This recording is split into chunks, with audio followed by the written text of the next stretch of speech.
আজ আমরা একটি অত্যন্ত গুরুত্বপূর্ণ বিষয় এই ভিডিওতে তুলে ধরার চেষ্টা করব। কোটি কোটি মানুষ থাকলেও কেন আপনার জন্ম মীন রাশিতেই হয়েছে, বা আপনার আত্মা এই জন্মে মীন রাশিকে কেন বেছে নিয়েছে, এই গভীর বিষয়টি এই ভিডিওটির মাধ্যমে তুলে ধরার চেষ্টা করব। ভিডিওটি শুধু দেখলেই হবে না, মনোযোগ সহকারে এটিকে উপলব্ধি করার চেষ্টা করবেন, আর তাহলে অন্তরাত্মাকে জাগিয়ে তোলা আপনার পক্ষে সম্ভবপর হবে। আর আপনি যদি আপনার অন্তরাত্মাকে জাগিয়ে তুলতে পারেন, সেক্ষেত্রে আপনার সফলতা, বিফলতা, হাসি, কান্না, দুঃখ যাই থাক না কেন, একটা চরম তৃপ্তি সেটা আপনি ভেতর থেকে অনুভব করতে পারবেন। সেটি আমার একমাত্র প্রয়াস। নমস্কার, আরও একটি নতুন ভিডিওয় আপনাদের স্বাগত জানাই। আমি শ্রী বিশ্বজিৎ।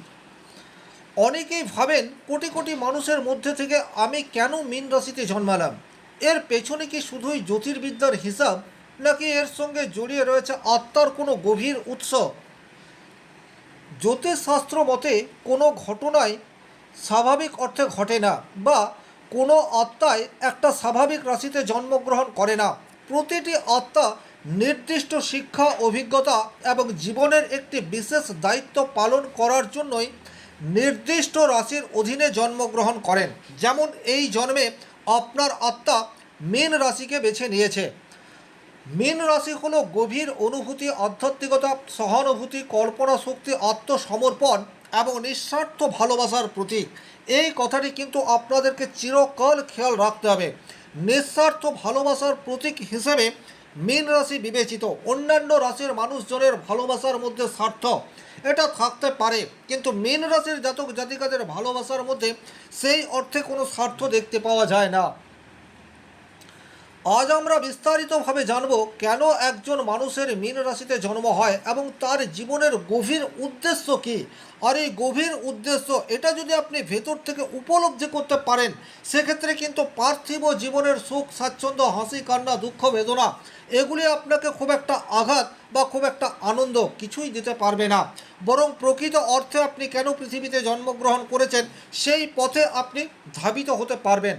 তবে এখানে একটা কথা বলে রাখি, জ্যোতিষশাস্ত্র ভিত্তিক বিশ্বাস এবং ব্যাখ্যা এই ভিডিওটির মাধ্যমে তুলে ধরার চেষ্টা করব। সুতরাং বৈজ্ঞানিকভাবে প্রমাণ করার খোঁজ এটি নিশ্চয়ই আপনারা করবেন না, কারণ জ্যোতিষশাস্ত্র সব কিছুটা বিজ্ঞান ভিত্তিক এটা নয়। অনেক কিছু বিজ্ঞান, আবার অনেক কিছু আমাদের বিশ্বাস, এই দুয়ের সংমিশ্রণেই জ্যোতিষশাস্ত্র। এটা কিন্তু বুঝতে হবে বা উপলব্ধি করতে হবে। মীন রাশি জলতত্ত্ব প্রভাবিত এবং দ্বিস্বভাবযুক্ত রাশি, এবং এই রাশির অধিপতি গ্রহ হচ্ছে দেবগুরু বৃহস্পতি। মীন রাশির প্রধান যে বৈশিষ্ট্য, তার মধ্যে রয়েছে গভীর অনুভূতিশীলতা। আপনাদের মতো অনুভূতি প্রবণতা অন্য কোনো রাশির জাতক জাতিকাদের মধ্যে নেই। সহানুভূতিশীল, কল্পনা শক্তি, আধ্যাত্মিকতা, সৃজনশীল মানসিকতা, অন্তর্দৃষ্টি এবং নিঃস্বার্থ মনোভাব অন্যান্য রাশির চেয়ে আপনাদেরকে খুব সহজেই আলাদা করে দেয়। বা একজন মীন রাশির জাতকের সাথে একটু সময় কাটালেই বুঝতে পারা যায় আপনাদের মধ্যে যে নিঃস্বার্থ প্রেম বা নিঃস্বার্থ ভালোবাসা রয়েছে, সেটাকে কিন্তু আপনাদেরকে প্রকাশ করতে হবে। এই জায়গাটি কিন্তু খুব ভালোভাবে বুঝতে হবে। মীন রাশির জাতক জাতিকারা কিন্তু অনেকটা অন্তর্মুখী হয়। তারা সবসময় বাহ্যিক প্রকাশ করা থেকে বিরত থাকে, আর এটা কিন্তু আপনার চারিত্রিক বৈশিষ্ট্যকে আস্তে আস্তে দমিয়ে দিতে পারে। সুতরাং এটা আপনারা খেয়াল রাখবেন। আপনাদের মধ্যে যে মমত্ব বোধ রয়েছে, এটা আপনাদের প্রধান শক্তি। যে কোনো অপরিচিত মানুষও যদি আপনার সান্নিধ্যে চলে আসে, আপনার সাথে খুব অল্প সময় অতিবাহিত করে, আপনার মধ্যে সেই বিশেষ কোয়ালিটি রয়েছে যা সেই অপরিচিত মানুষটিকে খুব সহজে আপন করে নিতে পারে, যা অন্য কোনো মানুষের মধ্যে নেই। আর এই শক্তি এই জন্মে আপনার আত্মা কাজে লাগানোর উদ্দেশ্য নিয়ে আপনাকে পৃথিবীতে পাঠিয়েছে। আপনার দ্বারা মহৎ কাজ এই পৃথিবীতে একাধিক মাত্রায় হবে, এই বিশ্বাস আপনাকে রাখতে হবে। নিঃস্বার্থ ভালোবাসা, নিঃস্বার্থ প্রেম এটা আপনাদের মধ্যে রয়েছে, কিন্তু দুঃখের বিষয় আজকের এই স্বার্থপর দুনিয়ায় আপনার নিঃস্বার্থ প্রেম বা নিঃস্বার্থ ভালোবাসার মূল্য সেই অর্থে পাওয়া যাচ্ছে না। কিন্তু তাতে করে মীন রাশির জাতক জাতিকারা যে খুব একটা চিন্তিত তা কিন্তু নয়। আপনারা কি পেলেন এটা আপনাদের কাছে খুব একটা গুরুত্বপূর্ণ বিষয় নয়। আপনার আত্মা এই জন্মে শুধু দেওয়ার জন্য এসছে। আপনারা ভালোবাসতে জানেন এবং কোনো একজন মানুষকে যদি আপনারা মন প্রাণ দিয়ে ভালোবাসেন সেক্ষেত্রে তার যে কোনো দুর্বলতা আপনার চোখে পড়ে না, তার ফলে মানুষ আপনাকে ব্যবহার করে আপনাকে ছুঁড়ে ফেলে দেয়। এটা কিন্তু আপনাদেরকে বুঝতে হবে। সময়ের সাথে সাথে আপনাদের মানসিকতার সামান্য অবস্থান পরিবর্তন প্রয়োজন, সেক্ষেত্রেই কিন্তু আপনি টিকে থাকতে পারবেন। আপনার জন্মরাশি মীন, আপনি দেখুন আপনার ফ্যামিলির অন্যান্য মানুষজন আপনাকে ইউজ করছে এবং বাইরের মানুষজনও আপনাকে ইউজ করছে, তাতে আপনাদের দুঃখ নেই। কিন্তু একটা মানুষ যখন আপনার কাছ থেকে চরম উপকার পাওয়ার পর দূরে সরে চলে যায় তখন একটা ব্যথা এটা লাগে, কিন্তু সেই ব্যথাকেও আপনারা ক্ষমা করতে পারেন। এটাও কিন্তু আপনাদের আরও একটা প্রধান শক্তি, এ বিষয়ে কিন্তু কোনোরূপ ডাউট নেই। অন্যান্য রাশির মানুষজন খুব সহজেই মানুষকে ক্ষমা করতে পারে না, কিন্তু ক্ষমার মধ্যেই রয়েছে প্রকৃত শক্তি, এটা আপনারা বারবার প্রমাণ করেন। অন্যান্য রাশির মানুষজনদেরকে কিন্তু এই শিক্ষাটা আপনাদের কাছ থেকে নিতে হবে বা গ্রহণ করতে হবে, তাতে করেই আমাদের পৃথিবী অনেক বেশি সুন্দর এবং বাসযোগ্য হবে, এ বিষয়ে কিন্তু কোনোরূপ ডাউট নেই। আজকের এই স্বার্থপর দুনিয়ায় কিন্তু এটার ভীষণ রকম অভাব আমরা প্রতিনিয়ত অনুভব করে থাকি। আধ্যাত্মিক বিকাশ সেটি কিন্তু আপনাদের ভিতরের একটা গভীর রহস্য বা গভীর শক্তি এটা বলা যেতে পারে।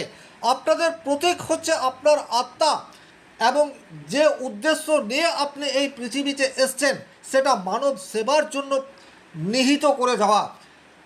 আধ্যাত্মিক বলতে পূজা পাঠের মধ্যেও যেমন আপনি যুক্ত থাকতে ভালোবাসেন, আপনার বুকের ভেতরে যতই দুঃখ কষ্ট যন্ত্রণা থাক না কেন, আপনি আপনার ব্যথা দুঃখ যন্ত্রণা কষ্ট আপনার কাছের মানুষকে তো বলেন না, কিন্তু নিভৃতে আপনার আরাধ্য দেবদেবীকে বলে থাকেন এবং তাতে করে আপনার মানসিক শান্তি সেটা ফিরে আসে।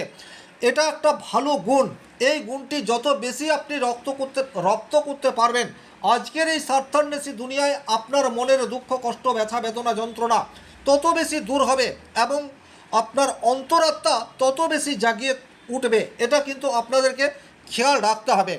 জীবনের প্রকৃত অর্থ কী, মানুষের অস্তিত্বের উদ্দেশ্য কী, আত্মা কী, এই ধরনের প্রশ্ন বারবার আপনার মনের মধ্যে আসে। আপনাদের সহানুভূতি সেটা কিন্তু অন্যান্য রাশির চেয়ে অনেক বেশি মাত্রায় রয়েছে। যে কোনো মানুষের দুঃখ কষ্ট যন্ত্রণা দেখলে আপনি আপনার নিজের দুঃখ কষ্ট এটা ভুলে যান। এটা কিন্তু আমি প্রচুর জন্মছকে এটা দেখেছি, প্রচুর মানুষের সাথে কথা বলে এটা আমি উপলব্ধি করেছি। আপনার মনের গভীরে প্রচুর মাত্রায় দুঃখ যন্ত্রণা রয়েছে, কিন্তু তারপরেও হাসি মুখে আপনি অপরের দুঃখ যন্ত্রণা শুনছেন এবং সেটাকে আপনি আপনার সীমিত ক্ষমতার দ্বারা লাঘব করার চেষ্টা করছেন। এটা অন্যান্য রাশির মানুষের মধ্যে দেখতে পাওয়া যায় না। আপনাদের মধ্যে যে মানবিক গুণ রয়েছে সেটাকে আপনারা যথাযথভাবে ফুটিয়ে তোলার চেষ্টা সর্বক্ষণ করে থাকেন। এই জন্যেই আপনার আত্মা বর্তমান সময়ে আপনার রাশিকে বেছে নিয়েছে, এটা আপনাদেরকে ভালোভাবে বুঝতে হবে। চতুর্থত, আপনাদের অন্তর্দৃষ্টি বা ইনটিউশন পাওয়ার সেটা কিন্তু অন্যান্য রাশির তুলনায় অনেক বেশি তীব্র, এ বিষয়ে কিন্তু কোনোরূপ ডাউট নেই। আগামী দিনে আপনার সাথে কি হতে যাচ্ছে এটা কিন্তু অনেকটা আন্দাজ আপনারা করতে পারেন। আপনাদের রাশির অধিপতি গ্রহ হচ্ছে বৃহস্পতি, বৃহস্পতি জ্ঞানের কারক গ্রহ, কিন্তু মীন রাশির বৃহস্পতি সবসময়ই তার জ্ঞানকে কল্পনার জগতের দ্বারা প্রকাশ করার চেষ্টা করেন।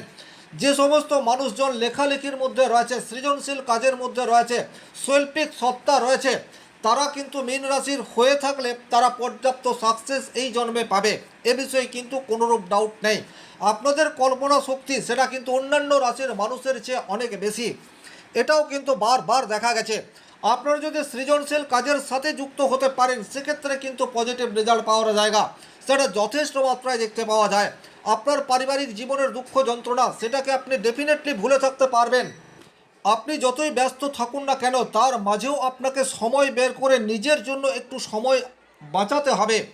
নিজের কল্পনাকে বাস্তব রূপ দেওয়ার চেষ্টা সেটা করতে হবে। সৃজনশীল কাজের সাথে যুক্ত থাকার চেষ্টা যদি আপনি করতে পারেন সেক্ষেত্রে আপনার বুকের ভেতরে যে দুঃখ যন্ত্রণা রয়েছে সেটা অনেকাংশে লাঘব হবে, এটা কিন্তু বারবার দেখা গেছে। মীন রাশির মানুষকে কন্টিনিউয়াস শেখানো হয় সব কিছুকে নিয়ন্ত্রণ করা যায় না। ধীরে ধীরে আপনারা উপলব্ধি করতে পারেন সময় সময়ের মতো করে চলবে। অতিরিক্ত নিয়ন্ত্রণ আপনার ক্ষতি করতে পারে। কখনো কখনো পরিস্থিতি এবং স্থিতি, এই দুয়ের ভারসাম্যে আপনার মনের মধ্যে একটা তীব্র ঝড় এটাও উঠে যায়, কিন্তু তারপরেও আপনি নিজেকে শান্ত রাখেন। এই শক্তি কিন্তু কেবলমাত্র মীন রাশির জাতক জাতিকাদের মধ্যেই দেখতে পাওয়া যায়। এ বিষয়ে কিন্তু কোনোরূপ ডাউট নেই। আপনারা স্বপ্ন দেখতে ভালোবাসেন, কিন্তু অনেক সময় দিবা স্বপ্ন দেখেন যার সাথে বাস্তবের কোনোরূপ মেলবন্ধন ঘটে না, এবং স্বপ্ন দেখে আপনারা আপনাদের দুঃখ যন্ত্রণাকে দূর করার চেষ্টা সেটাও করে থাকেন। তার ফলে কিন্তু অনেক সময় বাস্তবতা থেকে আপনাকে পালিয়ে যেতে হয়, বা এটা বলা যেতে পারে যে বাস্তবের রুক্ষ জমি আপনার জন্য অপেক্ষা করে রয়েছে, কিন্তু তারপরেও আপনি কল্পনার জগতে থেকে বর্তমান সময়কে উপেক্ষা করছেন। এটা কিন্তু আক্ষরিক অর্থে আপনার ফ্যামিলি লাইফ এবং আপনার ব্যক্তিগত লাইফের জন্য ক্ষতিকর। সুতরাং এই দিকটি আপনাকে খেয়াল রাখতে হবে। কল্পনা করার অসীম শক্তি আপনার মধ্যে রয়েছে, কিন্তু সেই শক্তিকে বাস্তবের রুক্ষ জমিতে ফেলার পর বিচার করতে হবে।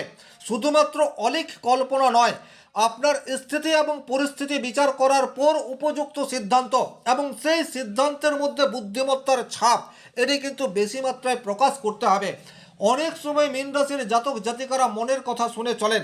এমন নয় যে আপনাদের বুদ্ধি নেই, এমন নয় যে আপনারা ইন্টেলিজেন্ট নন, কারণ আপনাদের রাশির অধিপতি গ্রহ হচ্ছে বৃহস্পতি, কিন্তু তারপরেও আপনারা বাস্তবকে উপেক্ষা করেন। এটা কিন্তু আপনাদের সামাজিক প্রেক্ষাপট, পারিবারিক প্রেক্ষাপট এবং কর্মজীবনের প্রেক্ষাপট সেটা অনেক বেশি চ্যালেঞ্জিং করে তোলে। সুতরাং এই বিষয়টিও আপনাদেরকে একটু খেয়াল রাখতে হবে। নিজের সীমাবদ্ধতা এটা সম্বন্ধে আপনাকে জানতে হবে। কল্পনা করার মধ্যে দোষের কিছু নেই, কিন্তু সেই কল্পনা যদি অলিক হয় তাহলে সেটা কিন্তু বৃথা সময় নষ্ট। এটা কিন্তু আপনাদেরকে উপলব্ধি করতে হবে। মানব সেবার মধ্যে যত বেশি নিজেকে যুক্ত করতে পারবেন, আপনার ভেতরের দুঃখ কষ্ট অটোমেটিকলি লাঘব হবে। এইটাই হচ্ছে আপনাদের মূল শক্তি। আর এই মূল শক্তি যত দ্রুত আপনি বাস্তবায়ন করবেন, আপনার পার্থিব জীবনের যাবতীয় সমস্যা, দুঃখ, যন্ত্রণা, কষ্ট তত দ্রুত রিলিফ হবে। এই মূল মন্ত্রকে আপনি নিজের মস্তিষ্কের মধ্যে প্রবেশ করিয়ে জপ করুন। তাতে করে আপনার জীবনের যে কোনো সমস্যা, প্রতিবন্ধকতা সেগুলি কিন্তু আস্তে আস্তে রিলিফ হবে। এ বিষয়ে কোনোরূপ ডাউট নেই। মনে রাখবেন, জ্যোতিষশাস্ত্র শুধুমাত্র সম্ভাবনার কথা বলে। একজন মানুষের জীবন নির্ধারণ করে তার কর্ম, সিদ্ধান্ত, পরিবেশ, শিক্ষা এবং নিজের প্রচেষ্টা। দেবগুরু বৃহস্পতির কৃপায় আপনাদের জীবনের সকল উদ্দেশ্য পরিপূর্ণ হবে আশা রেখে আজকের ভিডিও এখানেই শেষ করব। ভালো থাকুন, সুস্থ থাকুন, ধন্যবাদ।